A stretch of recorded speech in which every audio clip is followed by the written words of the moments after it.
Hello you, and welcome to another episode of Vanilla Railworld for Beginners. This is episode 21.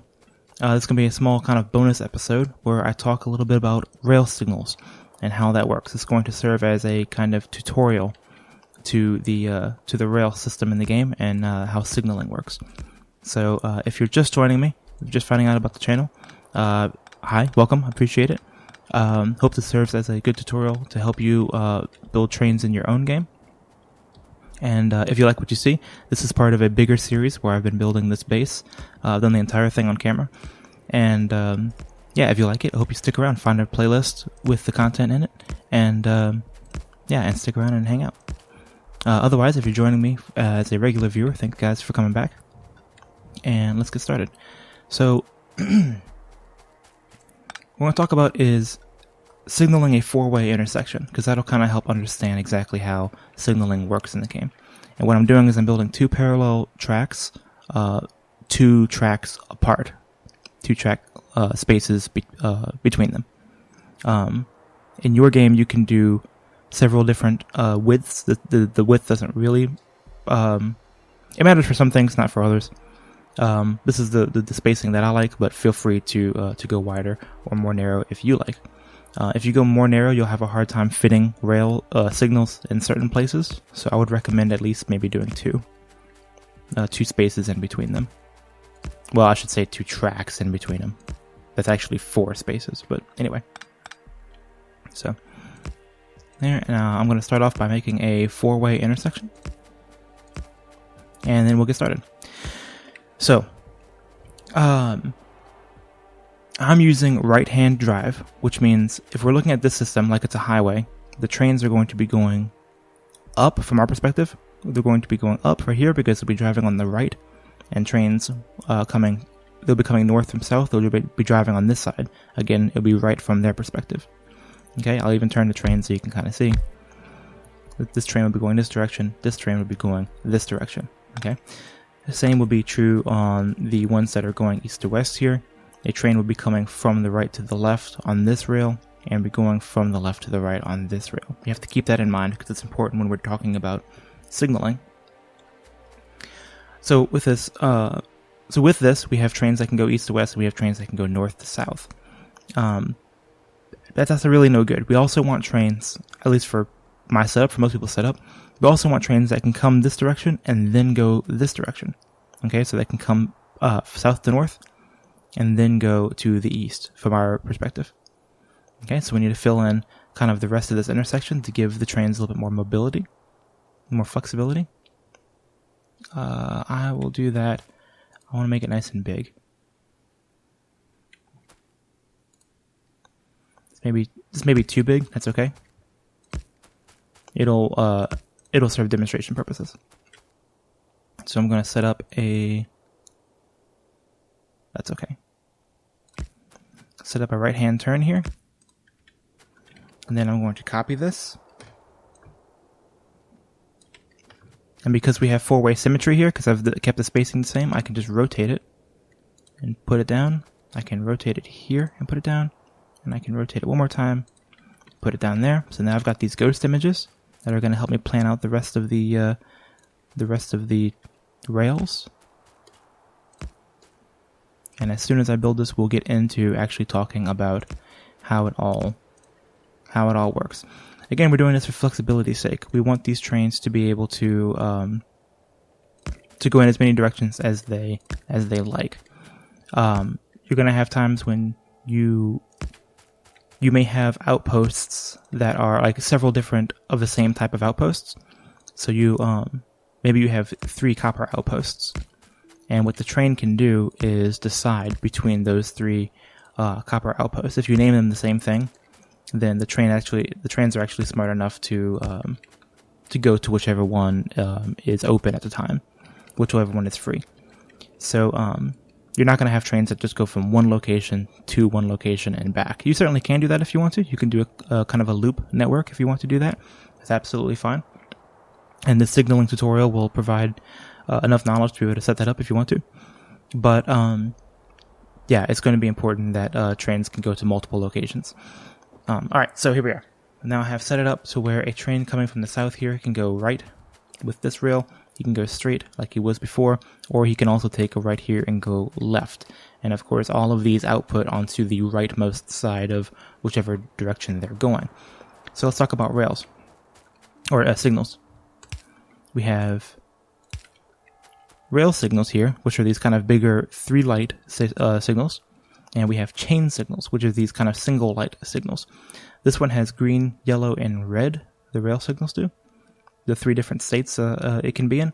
And this one has 4 states it can be in because it has a 4th blue color. And we'll talk a little bit more about what that is just momentarily. But these function just like they do in real life. This right here is saying if there are trains in front of me, if there's something in on the rail behind me, like another locomotive, then turn to red to not let the train that is coming go. This chain signal does a very similar thing, but he signals whatever the one behind him does. So if this signal is green, he will be green. If this signal is red, he will be red. And you'll see just in a moment why that is important. First, we're going to start by setting up kind of a rule that we're going to follow, and then we'll see why that rule works the way it does. So the rule is going to be, if you're coming into a junction, like this is one rail that goes into 3 rails. It splits right here. If you're coming into a junction, put a chain signal. And if you're coming out of a junction, like right here, where these 3 merge into this one, put a rail signal. All right? So let's follow that for all of them. So that's, if he goes right, he has a rail signal at the end of the intersection. If he goes straight, he now has one at the end of that intersection. And if he goes left, he'll have one here. We'll do the same thing from the oncoming. If a train is coming from the right here, he's coming into the intersection, we put a chain. If he goes north, he gets a rail. If he goes straight, he gets a rail. And if he comes south, he gets a rail. Real quick, I'm putting these on the right side of each track. So if a train's coming on the right, he's looking to the right side of the track for the signal. So avoid putting them on the other side. You can see these yellow arrows. Now it's telling the trains to come from the wrong direction, from the way that we want it. You can have your trains do that if you like, but whichever system you use, keep it consistent. So on the right, so we're doing all of ours on the right side. If you want to do yours on the left, you have to do all of yours on the left. Anyway, where was I? If he's coming from east, he's got signals in all directions. If he's coming from the north, you put a chain at the beginning of the intersection. If he goes to the west, he's got one. If he goes to the east, he's got one. And if he comes south, he's got one as well. And finally, if he's coming from the west, you put a chain going into the intersection. He goes north, he's got one, a rail. If he goes east, he's got a rail. And if he goes south, he's got a rail. Cool. The game will let you know that it's set up properly if all of them are showing green, which in this case they are. Okay? If I pick up one of them, you can see that you have these lines all over the rails. I'm sure you've already noticed that. These colored lines tell you the different blocks. Okay? So the rail is now divided into different block segments. Okay? And they're differentiating these with different colors. This yellow segment and this red segment, for instance, are 2 different segments. If you, what it's saying is there a train in this block or this block? So if we're coming from the right here, let's say we're coming in this direction. This signal is saying, is there anything in the red block? And that's what it's going to be signaling. In this case, there is nothing in the red block. It is completely open, so it shows green. However, if I put a train right there, there we go. Now there is a train in the red chain block system, so it is now showing red. So a train that is coming on this yellow block system will see this red light and have to stop because it doesn't want to hit this train. But we run into a problem here. Or not a problem, but we run into something that can be optimized. If a train is right here, this light shows red, which means that no trains can enter this entire intersection. So if a train is coming from this direction, even if he wants to just continue going straight, he can't enter this intersection because this chain signal is looking at the entire intersection here. And they're saying, yes, there is a train in the red block, which is this one. So show red. Don't let anybody enter. So it causes kind of a throughput problem where trains are now going to be backed up waiting for this train to exit the system, even though this train was never going to collide with this train anyway. And that's, of course, what these signals are trying to do, is to try to avoid train collisions. So we can fix this problem by splitting this intersection into more blocks. So that way a train that is on this rail right here isn't in the same block as this rail. And we'll see how we do that. So in between a network here, we have a chain signal and a rail signal. In between there, if we have other junctions, we can continue putting chain signals. So if you go to the right here, I should put one here. If you go to the right here, you can put a chain signal going into this intersection here. Okay? Because again, if we're going into the intersection right here, you put a chain signal. If you're coming out of the intersection, you put a rail. So we're going to follow this rule, and then we'll see how it actually works. If you go straight, I already put one in there because I got a little bit ahead of myself. If you go straight, we're going into this intersection right here, put a chain. If we're going, let's see, I'll put one here. If we're going north, we're going into this intersection, you put a chain. If we're going into this intersection, put a chain. Here's another intersection coming up, put a chain. And finally, here's our merge here, put another chain. And we're just going to follow this rule all the way around the intersection wherever we can. So here we go. If he goes left, he gets a chain. If he goes that way, he gets a chain. Go that way, he gets a chain. And that's the last one I can fit. Again, we kind of see where it's tight. We don't get the little options to put one in here. This is another reason you want to keep your spacing of your rails appropriate for how much signaling you need in your particular playthrough. Anyway, that was everything coming from the south. Coming from the... Well, I should mention too, all these Christmas lights I got going on here, that is because these signals are essentially signaling themselves. The system is looping around. See, everything is red, and now we have a signal in the middle of all this red. It's saying I can't signal anything ahead of me because what's ahead of me loops back around to in front of me. So it's confused as to what to actually display. The more signals we put down, this problem will go away. So for now, these are showing you that there's an error. So if you're getting blinking lights like this, you have to go and re-examine your system because there's an error somewhere with their signaling. Alright, coming from the east, we have a signal going into the intersection. I can put another one going into this intersection. I'm going to put him really far back. You'll see why in a moment. If he goes straight, going to this intersection, going into this intersection, going into this intersection, going into this intersection, and finally going into this intersection. If he goes south, if he travels to the south, you can put one there, there, there. I'll try to speed through this at this point, and that's all the ones he can do. Coming from the north, going right, there, there, there, there, and there, and there. And coming from the north, going to, I meant to say straight, going to the right, going to his left, let's say. You put one there, there, there. You can also rotate these if there's a space that is shared between 2 points. Let me see if I can, here's one right here. If there's a space that's shared between 2 points, you press R, and it'll change the way that the signal is pointing to allow you to signal if I wanted to signal that rail or if I wanted to signal that rail. So keep that in mind. Okay, I've done all of the ones coming from the north, I believe. And finally coming from the west. If he goes south, you can put one there.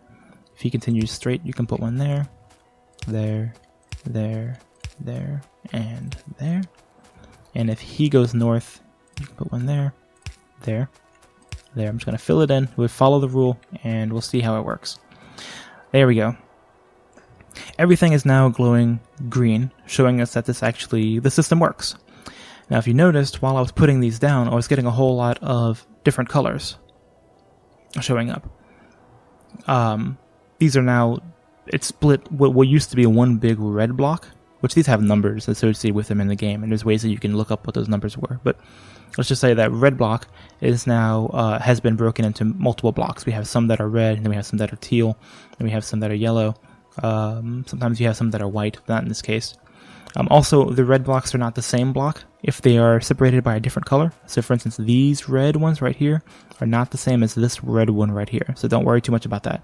It just saves the game from having to display too many colors, which would be confusing.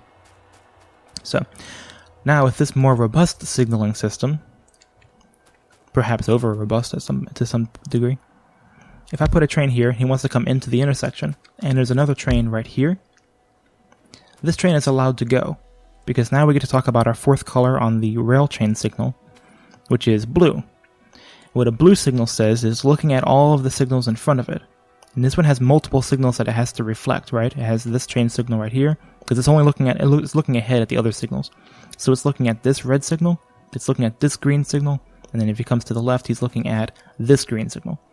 So since he has a mixture of signals, some are red and some are green, he displays blue, which tells this train you can enter this intersection, but you are limited as to where you can go. Some of your paths are going to be blocked, whereas some of them are going to be clear. Okay? So this train would be allowed to go. If he wanted to go straight, he would be allowed to. Because this train is blocking up this road. In fact, I'll pull this back again. He is on this kind of teal block right here. But he is not on this teal block or this teal block, so this train would be allowed to go straight or allowed to go left. Okay, likewise, if I had another train here, no matter how many trains you put in different locations, even though there's all this traffic, provided they were stationary for whatever reason, this train... Oh, I have blocked one off that I did not intend to. Probably because of that. Yeah, there we go. If all these trains were right here, and for whatever reason they're stationary, this train would still be allowed to go. He's getting a blue signal. This one's red, and this one's red. Can't go those directions, but this is green, this one's green, this one's green, this one's green, this one's green, and green all the way out. So if this train wanted to go straight, this one right here, he would be allowed to. Okay? And that's pretty much the gist of it. That is how you follow the rule in this game when you're doing an intersection. Is that you want to put your chain signals in the beginning, going into intersections, looking forward to the exit, and you want to put your rail signals on the exits. Here I've signaled every one of the intersections that I possibly can, for maximum, blocking, but you can do as much or as little as you like. One other thing that I'll mention is that there are places where obviously a train can block two different intersections, or if a train is kind of placed, because I'm just putting the locomotives here, but they also will have cargo wagons behind them, or whatever you have, artillery wagons or fluid wagons or whatever, but the train will obviously be longer than this. So there will be times when it'll block off other sections, and there also will be times by virtue of where these blocks kind of are. For instance, this train, if he were right there, yeah, I think if he were right here, he's still, oh no, in this case he's not. There we go. If he were right here, even though visually we can see that he is not interfering with the train going in this direction, it's tight squeeze, but he's not necessarily interfering with that. If you look at the signal here, he is in this yellow block. So this entire yellow block is off limits. So this one right here is displaying red. A train would not be able to pass because he is right here. So there is kind of a physical limitation on how granular you can be with your system. But I have signaled it to the point where these blocks are as small as possible to allow the maximum amount of throughput. There are places online where you can go and you can kind of see the math on this, and you can see people who have worked through it and actually timed how long it takes trains to go through different signaling configurations. But that is way more advanced than the topic of this video, where we're just talking about how to actually signal an intersection. In this case, we did it with a four-way intersection. There are other intersections that are a lot easier to do than this, two-way intersections or a 1 to 3 or whatever else. But the same principle applies. So that's where I'm going to leave this episode. I just wanted to do a quick kind of tutorial on the signaling. This is going to help in my series with my normal viewers. It's going to help save a lot of time as I build these other intersections. I don't have to re-explain the situation to them. I can just explain it one time with a relatively complex four-way intersection. Again, if you are a new viewer, thank you guys so much for being here. Appreciate it. And if you want to check out the rest of the series, please feel free. And if you're a returning viewer, thanks for coming back. I appreciate your continued support. And I will see you guys on the next episode. Thanks a bunch. Bye.